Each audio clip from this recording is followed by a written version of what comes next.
Hey guys, what's up? Brent Calmer from Blue Water VST. You're listening to GrainCube, which is a unique electroacoustic collaboration between DevineSound and rachMiel. Now, DevineSound is Richard Devine and Josh K, and rachMiel is Rick Scott. These guys are giants in the Reaktor community.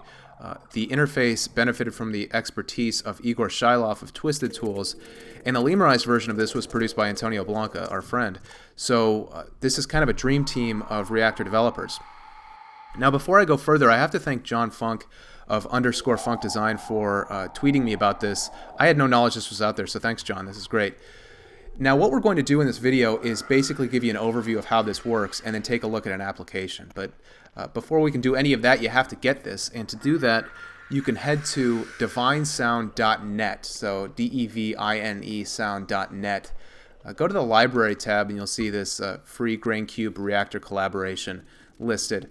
Now, this has a great description of what this actually is. It says GrainCube is a 4-part granular processing instrument with numerous randomizing functions and modulation capabilities that allow for indescribable sonic mischief, and that's very true indeed. This next line bears emphasis. The heart of GrainCube is a 400 megabyte sample map of exclusive sample material from Richard Devine and Josh K of DevineSound. Now, these guys have basically put together a very high-level package of samples and given them away. It's really generous of them, and it's just a great thing to use with this. Now, back to the ensemble itself. We'll cover this and then we will take a look at an application. This all comes down basically to randomization. What you're seeing here are 4 separate grain cloud samplers, 1, 2, 3, 4. And each of these samplers is having its parameters heavily randomized by this mission control section. The mission control section is essentially calling the shots in terms of the randomization. But that's why you're seeing things like these waveforms changing, like these and these knobs turning, because they're all being randomized. So each of these samplers has its own parameters that you would expect to see on a sampler, things like sample position, position jitter, length, distance between grains for the fact that it's a granular sampler, pitch shift, pitch slide, attack, and decay. And what we see for each of these is that there is a minimum field and a maximum field to the left and to the right. Now, these determine the range in which the randomization will occur. So we set a minimum, and then we set a maximum, and then the randomization will occur within that range depending on how much we've dialed in down here. So if we take, for example, sample range, and this is the sample selection, we see that this sample is going to move. The sample that is pulled by the sampler will move within that range. And we can change this range by changing the maximum. And so now to make this move within 0 and 12, for example. Now, all of these controls basically work on that principle. And there are some additional goodies in here, like EQs. There is a multimode filter in which the mode of the filter itself can be randomized. There's a delay module, and so forth. But this grain cloud sampler is then replicated 3 more times here. And importantly, each of these has its own sample map, which is really quite extraordinary. Each of these works from separate samples. If you go to the sample map editor, you can check it out in the top grain cloud, go below to the second grain cloud, and you see that, in fact, different samples are in here. So very, very generous stuff indeed.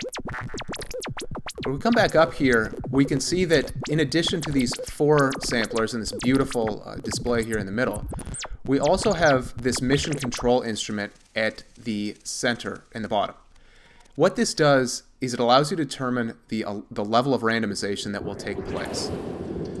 This knob in the middle allows you to determine the probability of randomization. So the higher up this goes, the higher the probability of randomization until you get to basically 100% randomization when it's maxed out at 1. And then you see all of these knobs are really jumping around. But you can also draw this back to, say, the halfway position and then automate it. You can, in fact, randomize the randomization, if you can wrap your head around that. And that will move this randomization within this range of minimum and maximum here from 0 to 1. You could narrow this out if you wanted to set a narrower band of randomization here. But it's a very very unpredictable and very kind of chance way of looking at this. Now, the mission control also allows you to turn on or off randomization for any of these instruments. So you don't have to randomize them. You can, in fact, turn them off for, say, turn randomization off for, say, all but one, and then just let that one grain cloud sampler be the source of kind of the instability in the ensemble. But this gives you a sense for how this works. You're randomizing everything using mission control here at the bottom center. All of these samplers have the same controls, and you set minima and maxima for each of the controls and then work within those ranges.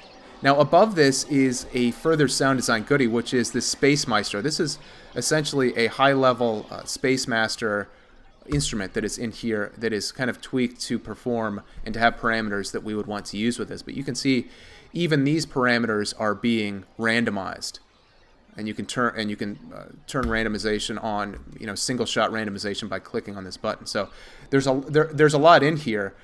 Go to the info hints and turn this on, because the info hints are very well populated here. It will tell you exactly what you're doing and exactly what that control does.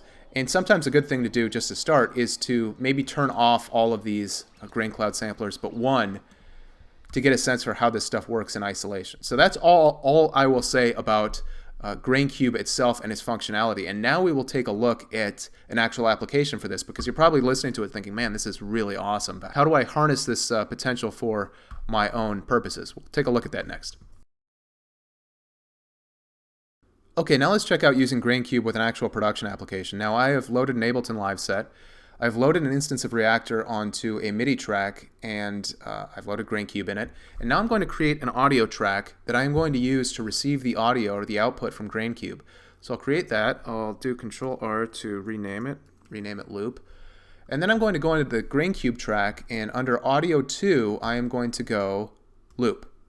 And now that is sending that audio to this track. And now in this track, I need to set that to receive GrainCube's audio. So I'll set audio from to GrainCube and pre-FX, and then I'm going to set the monitor to in, and then I need to go back into GrainCube and actually turn this on because I've deactivated it for the time being. So turn that on, and now in the loop track we see that it's registering GrainCube's audio. So once I arm this for recording, I can click on any of these circles in the clip view and begin to record this. So that's what I'm going to do now.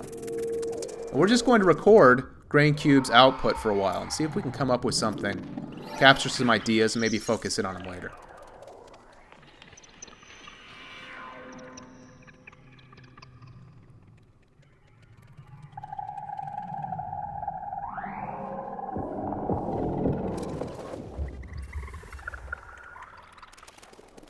So you can record as long as you like.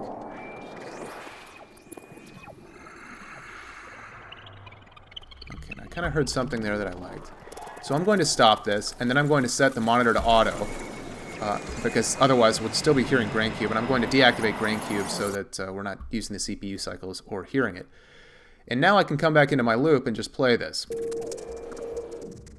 There's actually kind of this interesting bell texture at the beginning there. Quite like that. I didn't hear the first time around probably because I was droning on over it. But I am going to set this to loop. So right now I have a loop length that is set just to the length of the total time that I recorded. I'll set this to 1. And then we'll focus in on this. It'll loop like this. Kind of this nice bell tone.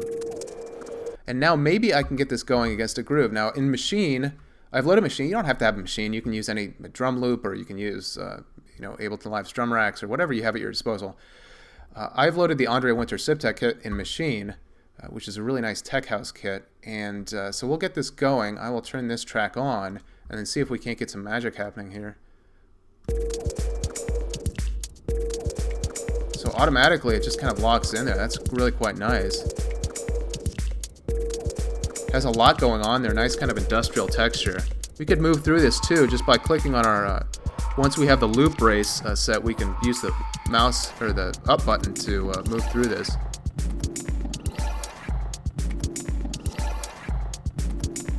I could also just click and drag this to some of the other parts of the loop.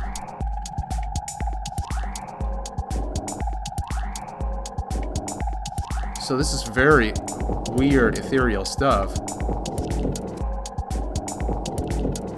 And sometimes even the really subtle stuff works quite well, too. just kind of those background textures. It's all to your taste, you know, different strokes for different folks, so just get in there and find what you like. And then add some additional processing if you like. You know, you can also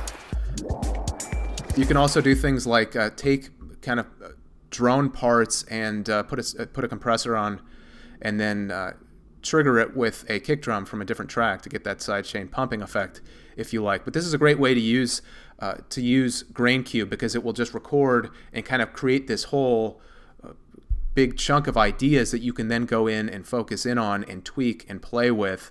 And you have now kind of rendered down the complexity of GrainCube into a more manageable package. In any case, I hope you've enjoyed this overview of GrainCube.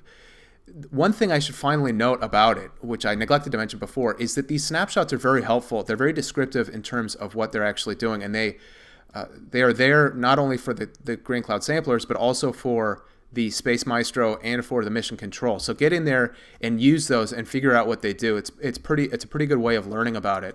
And again, head over to DevineSound.net to get this. Check it out there, absolutely free. Give Richard Devine and the rest of the team a shout out. These guys are doing unbelievable work. And I'll talk to you again soon. Take care, guys.